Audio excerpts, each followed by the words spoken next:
What's happening, everybody? Welcome back to another video. We're going to do some talking, and we're also going to react to a video that somebody sent to me. And I feel like it might be something worth listening to. So we're going to get into this video first, and then I want to share some of my feelings. I've had some time to think about it. I'm not going to waste your time up front. That's going to be for the real ones that actually watch my entire video. So let's get into the music video, or the music, because it does not appear that there's a video. So let's get into it. The name of it is How Dare They by a band named Diesel. I haven't heard of these people before, so here we go. Breaker. This one hurts. Yes, it does. A young Christian man took a bullet for speaking his mind. Name was Charlie, husband, daddy, voice for the kids. Lord, why'd it go down like that? Stage lights cold as a winter rain. One breath, one prayer, then the world went strange. Crowd froze up when the thunder cracked. Truth on a mic and a life attacked. He talked about hope in a storming land, Bible in the heart and a promise in his hands. But a shadow reached from a coward's perch, cut down a son in the middle of church. And Ooh. I've gone through and I've seen a lot of the footage, and I've learned a little bit since the last video. And while a lot of people, and even some of my closer friends from the military, the shot placement was deliberate. It had to be. It was a known spot that was irrecoverable. Period. You could have had a team of surgeons standing there, and it was not going to save his life. Period.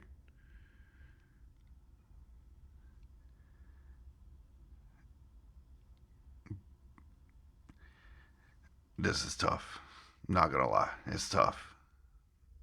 But we're gonna talk about it. swear if the tables turn the other way, y'all know there'd be fires in the streets today. But here we stand with candles and a folded flag, begging God for mercy on the road we drag. How dare they steal the breath from a faithful man?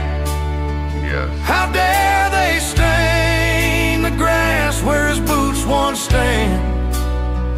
They call us evil, point at our cross, then pull that trigger and reckon no cost. If it were theirs, there'd be sirens and flames. I've said that exact same thing. If this had been somebody on their side, for example, and it's happened. And it's happened before. Look at what happened when George Floyd. They burnt whole cities down over that.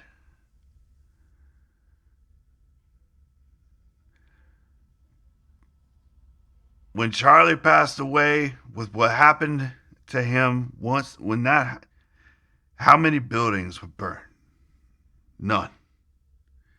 How many police cars or policemen were spit on or damaged or beat up? None. How many businesses were broken into and pillaged? None. How many people were drug out into the street and beat up? None. But what did happen? Communities came together and celebrated a righteous man, a man that only spoke respectfully, a man that only wanted the best for others and lived that to the T. No, he wasn't perfect. Nobody's perfect. But I feel that this man was probably, in my opinion, the closest we'll ever see to that walking on this earth. He stood for everything good. But we're praying for truth while we whisper his name. Charlie, we ain't letting go of your hand. Erica holding on to picture frame. Two little hearts asking who's to blame. America's weeping like a mourning dove when a voice falls silent that was speaking love. He stirred up halls with a lion's roar, told young souls they were made for more. Now we kneel in the quiet where the echoes ring and promise to carry what he came to bring. If the shoe was flipped, you'd hear a different cry, but we'll choose the truth and we won't reply. We're fire for fire, stone for stone. We'll stand for justice and we won't back down. How dare they steal? I've listened to, I've seen comments. So many people who want and would love to go out and seek revenge. And I think, like, to a degree, I agree with it. But just as some of them have also said, it's not what Charlie would have wanted by any stretch. I mean, part of the Bible talks about an eye for an eye. There's truth in that, but that's also Old Testament too. We don't live in those days anymore. And on top of that, like, two wrongs don't really make a right. And how are we any different if we go down that road? So there's that. Feel the breath from a faithful man. How dare they stain the grass where his boots once stand? They call us evil, pointed our cross, then pull that trigger and reckon no cause. If it were theirs, there'd be sirens and flames. But we're praying for truth while we whisper his name. Charlie, we ain't letting go of your hand.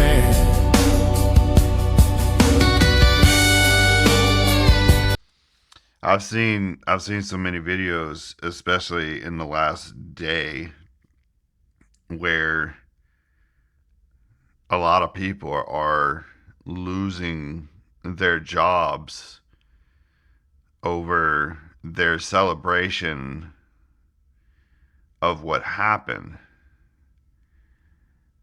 And there's some of them who are they're 100%, they're going crazy because, oh, well, what happened to freedom of speech, blah blah blah. And that's all good and everything. Freedom of speech is a thing, and you can absolutely say whatever you want, put it out there. Like, but there's two things to remember. Number one, once you put that stuff out there on the internet, it's there forever. It's not going away. Number two, you have all of the freedom of speech that you can absolutely have. It's all like, However, there are still consequences that can come from that freedom. And you are not immune to those consequences. And at the same time, those businesses whom employed you may, like, once they see that, they may, I mean, when they decide that they no longer want to facilitate your employment there because they disagree with the way that you view the world, there's, unfortunately, sometimes it's better just to keep some of those thoughts to yourself. It is what it is. Sometimes it's better not to exercise your freedom of speech and better to exercise your freedom to keep your mouth shut. Plead the fifth. Exercise the Fifth Amendment. I mean, just saying.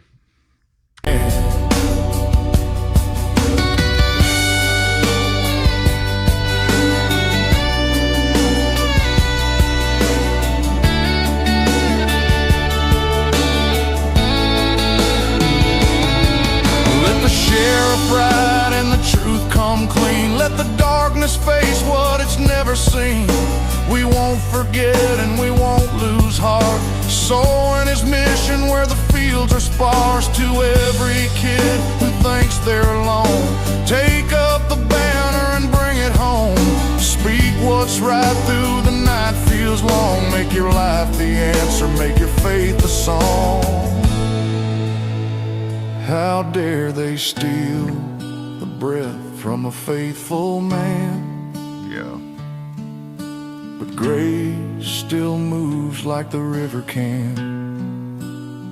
We'll lift that cross, we'll guard that flame, hold tight to hope and say his name.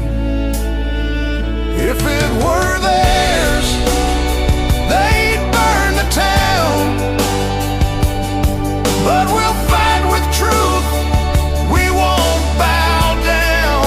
Yes, sir. Yes, sir. Man, this has been quite a hard last few days. There's so many different emotions that I've had to research them. I've had to sit here and figure this out because it's gotten into me that much. And I'm not the only one. There's thousands of people who feel the same way. And yeah. Your life keeps riding on. Play. For Charlie, for his family, for every kid who needed that voice. We'll carry it now. Rest in peace, Charlie. Peace aloud.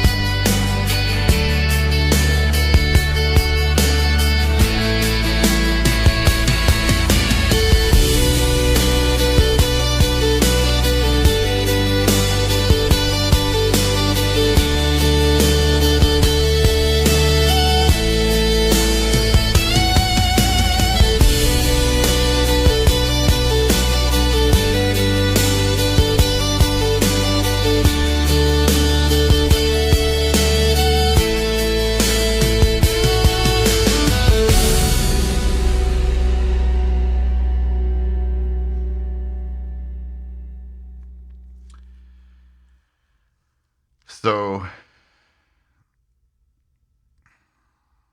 I spent the last few days since my last video researching a lot of how I've been feeling, why, so on and so forth. And in the time that I have taken to try to figure this out, I've come to this conclusion, right? Sometimes when a righteous person passes away, we struggle to understand why. Now, I personally, other people may not, I believe that Charlie was a righteous person. He did nothing but try to do good for others and try to lead people at least into a better way of living, regardless if it ended up being, you know, for the Christian faith or not. But in searching this and trying to figure out why I was feeling the way I was feeling, I ended up coming to Isaiah 57 in the Bible. And in it, it says, the righteous perish and no one takes it to heart. The righteous are taken away to be spared from evil. And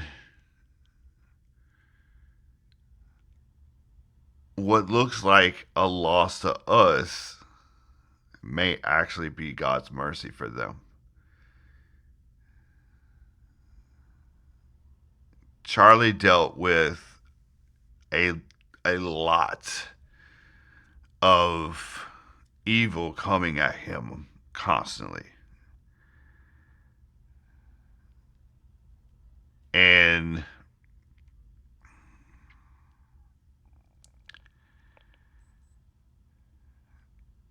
even if you don't personally know them, when someone passes away, especially someone who lived righteously, touched lives, and influenced people in those ways, it reminds us of our own connections,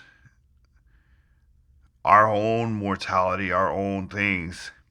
And we also understand that death is universal. I also found Romans 12:15 says, we weep with those who weep. And our grief shows, in that our grief shows that our hearts are tender and connected to the suffering and loss of others experience as well. So in knowing that his kids and his wife, the loss that they had, seeing videos, how much those little girls, or that little girl and her boy their boy was too young, I believe. I don't want to say that in a bad way, right? But that little girl, you could see 100%. Like, there's so many videos where you see her just running up to him, right, grabbing his leg or whatever. She loved that man.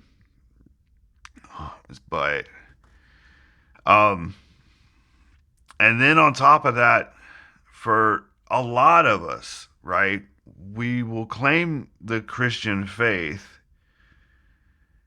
So in that, there's a sense of family that comes with that faith in Christ. And Scripture calls us brothers and sisters. And so even without a personal acquaintance, a passing can still feel like you've lost a relative. So sometimes people influence us indirectly. Some people through their work, through their testimony. or just by the example of the way they live their life. And that impact makes their life feel personal, their loss feel personal. So I can say, and I feel like I can say this for just about everybody, minus the ones that are losing their minds, Charlie will be missed.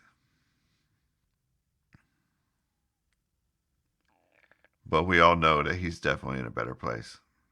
So that's it for me. If you enjoyed all of this, I hope you do. Please hit the like, subscribe, and we'll catch y'all on the next one. God bless. Y'all take care.